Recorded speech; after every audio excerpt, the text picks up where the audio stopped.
Olá pessoal, bem-vindos a mais uma entrevista com o especialista. Hoje eu tenho o prazer de receber aqui o João Barbosa, que trabalha com fisioterapia ortopédica esportiva.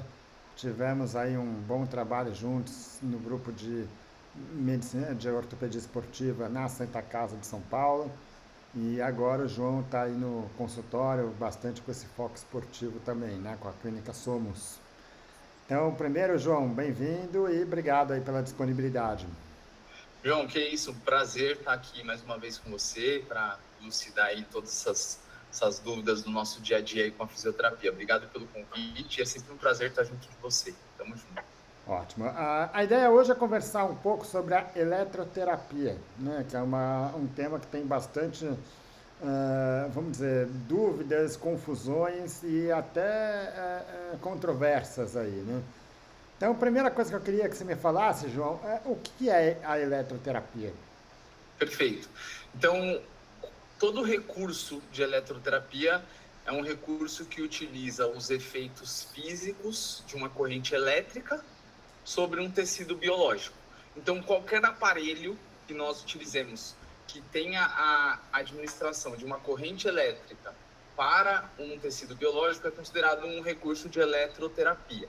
No dia a dia, assim, né, para ficar mais simples do pessoal entender, da fisioterapia, quais são os recursos que a gente mais utiliza e que são considerados recursos de eletroterapia, que administram corrente para um tecido que a gente tem que tratar ou estimular e etc. Os mais famosos são os choquinhos lá da fisioterapia, que são utilizados bastante para controle da dor, por exemplo, né? O nome técnico desses choquinhos são o TENS, né, que significa eletroestimulação transcutânea, né, essa sigla, mas todo mundo chama de TENS. E um outro tipo de corrente, que também é bastante utilizado na prática clínica, chamada de corrente interferencial. Essas duas são utilizadas para analgesia. Existe um outro tipo de eletroterapia que a gente utiliza também, que são as correntes para estimular o músculo ali num pós-operatório ou após uma lesão muito grande, quando o músculo fica muito inibido, muito fraco ali, não consegue gerar uma contração efetiva. A gente utiliza um outro tipo de corrente, que são as correntes de estimulação, como, por exemplo, o FES e a corrente russa, né, que alguém já pode ter ouvido falar. Além disso, existem outros tipos de correntes que são utilizadas, por exemplo, com o intuito de gerar ali um campo eletromagnético que possa administrar, inclusive, calor para o corpo humano. Hoje em dia se utiliza muito uma técnica que é chamada de TECAR terapia, onde você administra calor profundo ali para ter os efeitos fisiológicos do calor ao seu lado. Apesar de ser uma técnica de termoterapia, né, que você tem o efeito do calor do seu lado, isso é administrado através da atuação de uma corrente elétrica sobre o tecido. Então, é considerado uma técnica de eletroterapia também. Então, de uma forma geral, para diversos objetivos, nós temos aparelhos específicos que utilizam de uma corrente elétrica para gerar uma modificação ali tecidual, uma estimulação tecidual ou uma inibição de algum tecido ou de inibição de algum tipo de órgão e etc., para controle da dor ou estimulação de contração muscular e etc. Ótimo. Bom, então o primeiro ponto que a gente pode concluir disso daí é que existem técnicas com objetivos diferentes, ou seja, é muito comum a gente ver no consultório, mas eu já fiz muito o choquinho, não é isso que a gente está propondo. Às vezes a eletroterapia pode ser coisas diferentes e que você faz em situações completamente diferentes, né? Exatamente, no dia a dia, esses recursos eles acabam sendo todos chamados de choquinho. E aí acaba meio que banalizando, né, a técnica no sentido de que é como se fosse tudo a mesma coisa. Mas não, cada aparelho, cada recurso tem a sua indicação, tem o momento correto de ser utilizado, tem o objetivo correto para o que ele precisa ser utilizado. Ótimo. Vamos começar então com o TENS, né, que é uma das técnicas mais utilizadas. Como é que funciona o TENS? O TENS é uma corrente que é muito utilizada para analgesia. Então, Normalmente, o indivíduo que vai fazer a aplicação do TENS, quando o fisioterapeuta dele definir utilizar essa conduta para o tratamento dele, o objetivo principal é diminuir a dor. Então, é o principal efeito dessa corrente. Tem alguns trabalhos mais novos mostrando que o TENS pode ser uma estratégia, inclusive, que ajude na cicatrização tecidual. Então, tem algumas pessoas utilizando, às vezes, para úlceras de decúbito, para escaras em pacientes que ficam muito tempo acamado. Mas a maioria dos fisioterapeutas, quando utilizam o TENS, o principal objetivo é para controle da dor. Então, o TENS é uma corrente que, né, o seu mecanismo de funcionamento age basicamente na mesma linha da morfina. Então, é uma estratégia para a liberação de endorfinas endógenas, né, que agem ali na mesma linha de controle da dor da morfina, além de ter uma dessensibilização da dor através da atuação sobre o seu sistema nervoso central. Então, como é um recurso elétrico que estimula os nervos periféricos, né, que são os condutores ali sensitivos do corpo, então é através desses nervos que a gente percebe a dor, o TENS acaba estimulando esses nervos. Então, os dois principais mecanismos de ação deles são liberação de endorfinas, que são do próprio indivíduo ali, né, que a gente chama de endógenas, né? E também essa dessensibilização do sistema nervoso, onde, como o sistema nervoso ele consegue só perceber um estímulo por vez, quando você faz um estímulo mais intenso na região dolorosa daquele paciente do que a própria dor que ele sente, um estímulo diferente, você meio que engana o sistema nervoso central dele, o cérebro dele, a perceber aquele estímulo doloroso. Então, ele deixa de dar atenção para aquela dor que estava ali presente inicialmente e ele começa a interpretar com mais protagonismo esse estímulo do TENS, porque é um choque ali um pouquinho intenso, apesar de não poder ser doloroso durante a aplicação, ele tem que ser o mais alto possível, desde que seja confortável. Então, é um estímulo que ele é mais intenso do que o estímulo doloroso. Então, o sistema nervoso central ele acaba deixando essa percepção do estímulo doloroso de lado e ele começa a tomar mais atenção do choquinho que está sendo utilizado ali com o paciente, né, daquela corrente elétrica. E isso faz com que essa percepção da dor seja inibida. Então, através dessas duas vias, esse tipo de corrente gera analgesia, gera essa diminuição da dor. Ótimo. Muitas pessoas, muitos pacientes já têm aparelhos para TENS para uso domiciliar mesmo, né? Esses aparelhos são de boa qualidade, eles têm uma ação equivalente aos aparelhos que você tem, por exemplo, na clínica de fisioterapia, ou são inferiores a eles? Perfeito. Existem alguns aparelhos no mercado que eles têm um preço um pouquinho maior e que são considerados portáteis, que eles conseguem chegar numa intensidade de aplicação, ou seja, no quanto que o choque vai estimular o sistema nervoso central do paciente, bem parecida com os aparelhos que a gente utiliza na clínica. Então, as mesmas empresas que fazem aqueles aparelhos maiores da clínica, hoje, eles têm gastado tempo em realizar em produzir alguns aparelhos mais portáteis. E alguns pacientes, principalmente quando são atletas, que utilizam muito desse recurso, eles tendem a investir em um recurso desse. Qual que é a minha dica? Vários pacientes meus perguntam eu queria comprar um desse aí para recuperação ali do treino, para quando eu tiver uma dorzinha eu controlar e tal. Não tem problema nenhum, primeiro porque são aparelhos simples de serem utilizados e eu sempre indico com que sejam utilizados aparelhos que tenham a qualidade próxima dos que a gente tem na clínica. Inclusive, para que o TENS tenha efeito, você precisa aplicar ele durante pelo menos 30 minutos. E muitas vezes, a gente tem algumas condutas na clínica que são mais importantes de serem utilizadas com aquele paciente do que a aplicação do choquinho ali na clínica durante 30 minutos. Às vezes o paciente tem 1 hora para ficar na clínica, ou então na organização de uma clínica de fisioterapia, você consegue ter uma atuação com o paciente só de 1 hora, e aí 30 minutos você perderia com esse recurso. Então, como hoje já tem recursos que atingem um resultado parecido com o que a gente tem na clínica, você pode, inclusive, orientar o paciente a comprar um desse, ou você mesmo alugar um desse para o seu paciente ali na clínica, ou se você quiser adicionar ali no seu pacote de tratamento, você mesmo ceder para ele usar na casa dele durante um tempo e depois ele te devolve. E esses aparelhos têm resultados parecidos, sim, com os que a gente tem na clínica, porque eles têm uma qualidade parecida. O que acontece? Se você entrar hoje nesses sites de compra aí, né, pela internet, tá, você vai encontrar uma diversidade desses aparelhos, e a maioria desses aparelhos que às vezes vêm da China sem ter uma marca muito conhecida e tal, esses aparelhos eles não têm uma qualidade muito boa. Normalmente a intensidade deles é muito baixa, alguns funcionam por bateria, então a intensidade da corrente ela não consegue atingir o limiar ali de estimulação do sistema nervoso que a gente busca com o paciente.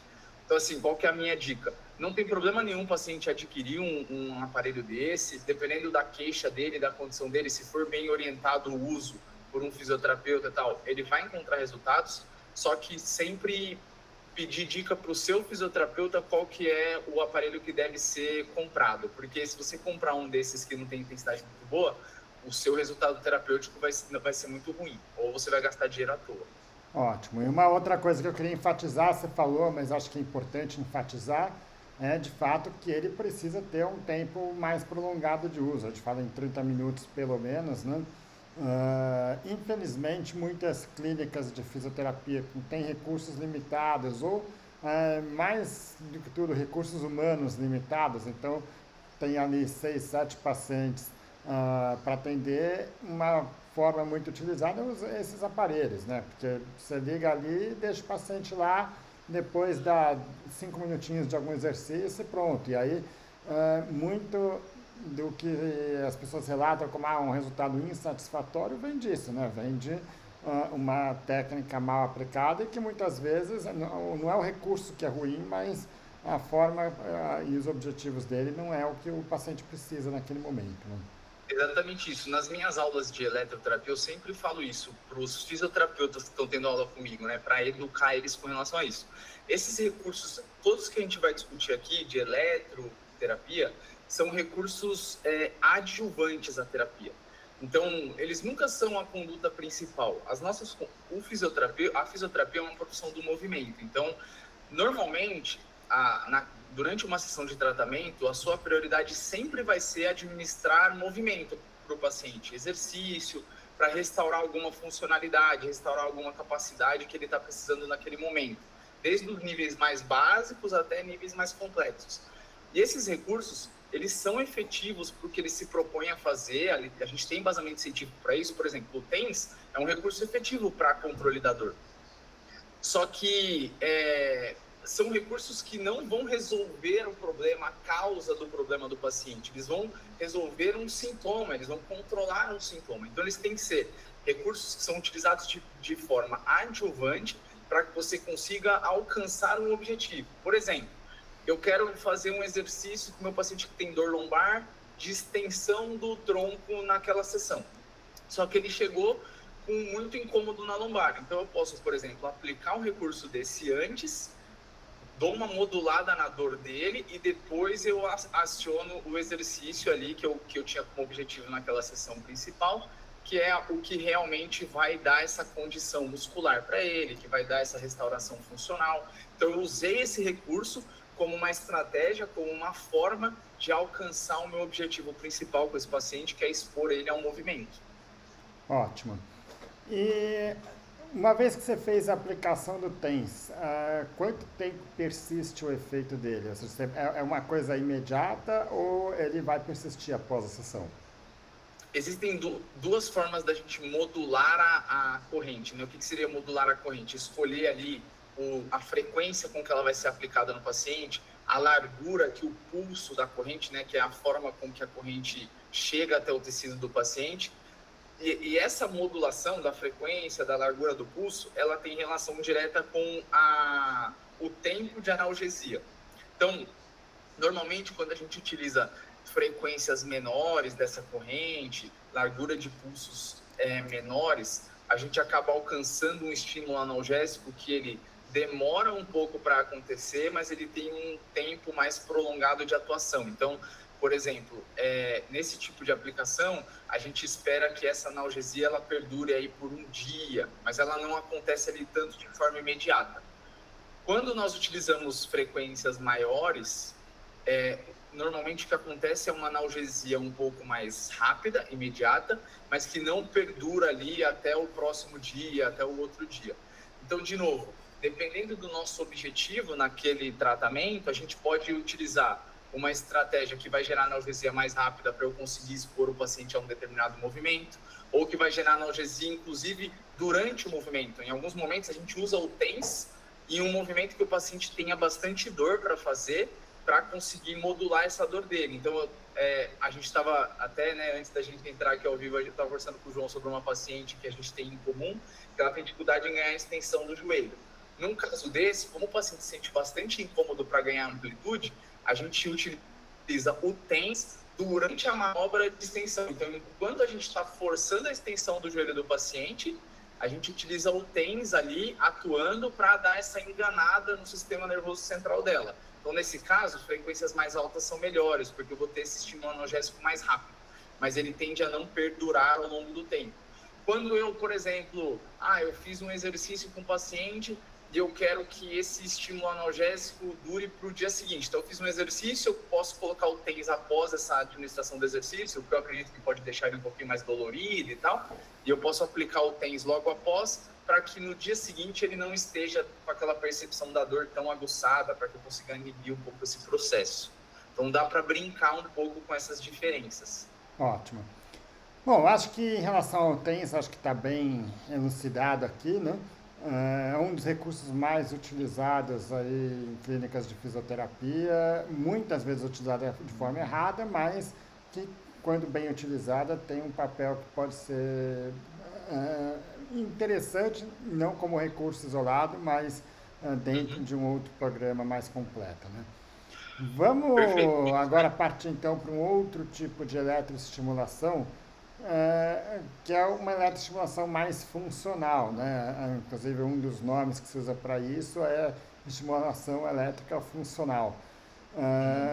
O que é isso e o que muda nesse tipo de estimulação? Então, as correntes mais famosas para esse tipo de estimulação são o FES e a corrente russa, né? Essas duas correntes, aí nos Estados Unidos se utiliza muito uma outra que se chama EMS.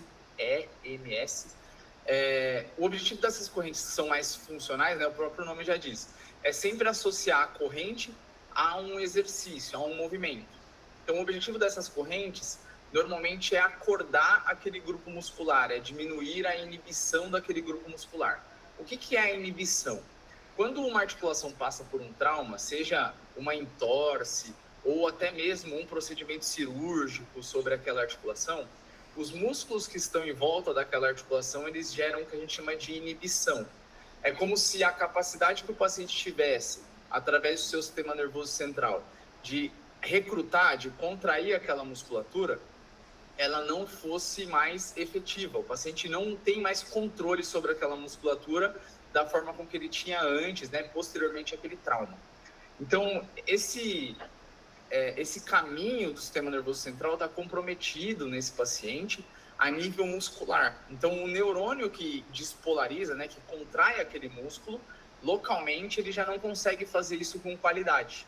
Então, para que isso seja restaurado, a gente tem algumas correntes que atuam diretamente nesse neurônio ali, local no músculo, que é o caso dessas correntes de estimulação funcional. Então, como que a gente faz isso? Para que essas correntes sejam efetivas, não adianta a gente aplicar essas correntes com o paciente em repouso. Então, não adianta eu colocar um FES, uma russa, uma EMS, lá no quadríceps, por exemplo, do meu paciente, deixar ele deitado na maca e achar que eu vou conseguir restaurar esse caminho do sistema nervoso central, né? Essa informação que é enviada do sistema nervoso central para que o músculo contraia com efetividade de novo. Então, a corrente é uma forma de você estimular esse neurônio que está lá localmente no músculo, que é responsável pela contração dele, só que você precisa, além dessa estimulação da corrente, promovendo contração ali involuntária do paciente, da contração voluntária, ou seja, o paciente precisa ativar aquele músculo voluntariamente, associado à contração involuntária que a corrente gera sobre aquele músculo. Então, a gente sempre associa a aplicação da corrente com o recrutamento muscular ativo, né, voluntário. Então, eu posso utilizar essas correntes, por exemplo, durante um agachamento, durante uma cadeira extensora, pensando no quadríceps, ou simplesmente o paciente sentado na maca, pedir para que ele estique e dobre o joelho e ative o quadríceps dele ali durante o exercício, sempre em conjunto com a corrente. Ótimo, quer dizer, resumindo, a gente usa ele como uma forma de substituir o estímulo elétrico ou de associar o estímulo elétrico que é naturalmente produzido pelo cérebro, mas que nesse momento, por algum motivo, ele está inibido e não está chegando àquele estímulo. Eu costumo falar até no consultório que é mais ou menos como uma lâmpada que a gente tem no teto. Então você tem interruptor, tem um cabo que vai para a lâmpada, né, e dispara um sinal que acende a lâmpada. E por isso até que um paciente, por exemplo, com uma lesão medular, acaba perdendo o movimento, porque ele perde o cabo, né? Ele perde a conexão entre o interruptor e a lâmpada. Né? Exatamente. E aí que você vai atuar dando estímulo, né? Quer dizer, fazendo com que aquela lâmpada acenda por um estímulo artificial, vamos dizer assim. Né? Exato.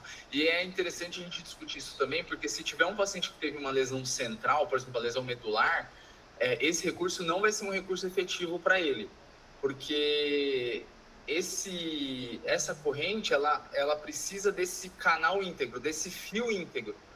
O fio, ele tá, no caso de um paciente que tem inibição muscular, ele não teve nenhum corte do fio, o fio não foi cortado em nenhum momento, ele só perdeu a energia ali que ele não consegue dissipar sobre esse fio. Então, o que a corrente faz é devolver ou dissipar de novo energia sobre esse fio. Se o paciente em algum momento tiver uma lesão desse nervo, né, então se ele tiver uma secção do nervo, seja periférico ou uma lesão na medula e tal, esse tipo de aplicação não vai ser efetivo para restaurar esse caminho, né? Uma das premissas desse tipo de aplicação é que você precisa ter esse caminho, esse fio totalmente íntegro, estruturalmente, para que a corrente consiga passar por ele, né? Ótimo, ótimo, muito bom. João, mais alguma coisa em relação à estimulação elétrica? Tem uma coisa que é interessante discutir, que está muito na moda agora, que é o que a gente chama de estimulação elétrica de corpo inteiro, né? Então, aqueles exercícios que o pessoal faz em algumas academias hoje, que coloca uma roupa, e em toda essa roupa você tem os eletrodos e dá o choque no corpo inteiro do paciente, ele faz exercícios ali intensos durante 15 a 20 minutos, e esse tipo de exercício promete com que você vá ter um ganho de força muscular mais efetivo em 15, 20 minutos do que você teria em 1 hora, 2 horas numa academia e etc. Isso ainda não é uma verdade perante a literatura. Então, uma coisa muito importante com relação a esses recursos de eletroestimulação funcional, né, ou quando você quer recrutar um músculo, é que a literatura demonstra que esse tipo de aplicação só é efetiva quando você tem algum déficit de ativação. Então, quando você tem algum caso desse assim, que o músculo não está trabalhando como ele deveria, ou você está tendo uma dificuldade de recrutamento dessa musculatura, esse tipo de estratégia é efetiva em restaurar esse funcionamento muscular. Mas quando você não tem nenhum déficit funcional, você é uma pessoa que está totalmente saudável, não tem nenhuma alteração nesse caminho aí de condução do nervo, adicionar a corrente ao exercício não adiciona efeito sobre aquele exercício. Então, tem muito se vendido ainda nessas estimulações de corpo inteiro e tal, mas ainda não tem nada... Carece um pouco carece um pouco de evidência. Ótimo, muito bom. Mas, assim, comercialmente, né, é algo que está muito em voga agora. Ótimo, legal. João, acho que era essa a ideia um pouco, acho que ficou claro, acho que o principal ponto aqui para o paciente é entender que a corrente elétrica não é tudo igual, os objetivos são diferentes e que são recursos que podem ser interessantes como coadjuvantes desde que usados da forma adequada e no momento adequado. Não é um tratamento principal, mas é um tratamento que pode trazer bastante benefícios. Exatamente, perfeito, é isso mesmo. Tem diferenças, não é tudo a mesma coisa, mas quando utilizado da forma correta, tem ótimos resultados. Ótimo. Obrigado mais uma vez, João, pela disponibilidade e espero que quem tenha chegado até aqui tenha aproveitado essa discussão. Eu que agradeço, João. Quando precisar, estou à disposição. Obrigado mais uma vez.